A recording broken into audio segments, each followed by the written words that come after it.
नागपुरात अवैध विक्री होत असलेल्या नायलॉन मांजा पोलिसांनी रोड रोलर फिरवून नष्ट केलेला आहे। 18 लाख रुपये किमतीचा नायलॉन मांजा इंदोरा मैदानात पोलिसांनी नष्ट केलाय।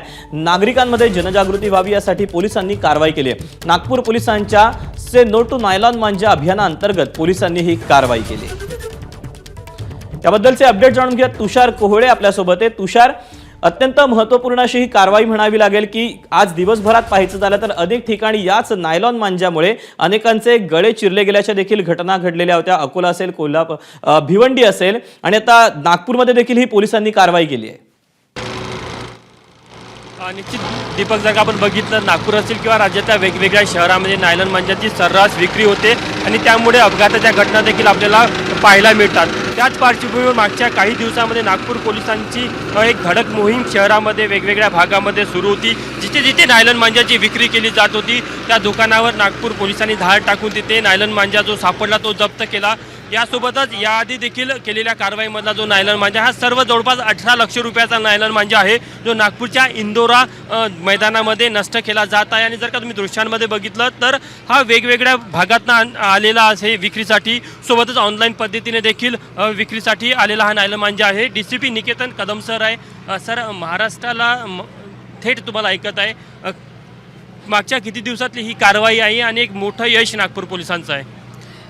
अगदी बरोबर। आपण नागपूरमध्ये माननीय CP sir Ravindra single sir यांच्या संकल्पनेतून से नो टू नायलॉन मांजा हे अभियान जे राबवत आहोत, त्याच्यामध्ये मागच्या 3 वर्षामध्ये आपण हा जवळपास एक 18 लाखाचा नायलॉनचा मांजा जप्त केलेला होता।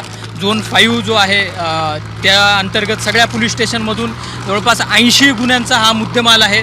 त्या 80 गुन्ह्यांमध्ये आपल्याकडे 250पेक्षा जास्त आरोपी आपण त्यांच्यावर कायदेशीर कारवाई केलेली आहे। ही एक सिम्बॉलिक कारवाई आम्ही करत आहोत, जेणेकरून जनतेला जास्तीत जास्त याच्यामधून मेसेज जाईल की नायलॉन मांजा हा प्राण्यांसाठी, मानवासाठी अतिशय घातक आहे, तो जीव घेणा देखील ठरू शकतो। तर आम्ही सर्वांना आवाहन करतो की कुणीही नायलॉन मांजाचा वापर करू नये। जर आम्हाला कुणी असा वापर करताना आढळून आलं तर त्यांच्यावर कडक कारवाई करण्यात येईल। काही प्राथमिक माहिती आली कुठनं विक्रीस आलेला होता, कुठे याची निर्मिती होते?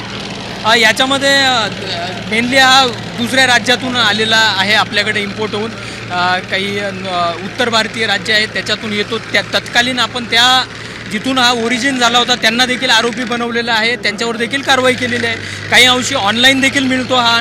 यावर्षी देखील आपण त्या ऑनलाईन जे सेलर्स आहेत त्यांच्यावर देखील कारवाई केलेली आहे। आपण बघू शकतो की रोड रोलरच्या मदतीने नागपूरमध्ये नायलॉन मांजा नष्ट करण्याचं काम सुरू आहे आणि कुठेतरी पोलिसांनी धडक अशी ही सगळी कारवाई केलेली आहे। तुषार, धन्यवाद दिलेल्या सगळ्या सविस्तर माहितीबद्दल आणि साधलेल्या संवादाबद्दल। ABP माझा, उघडा डोळे बघा नीट।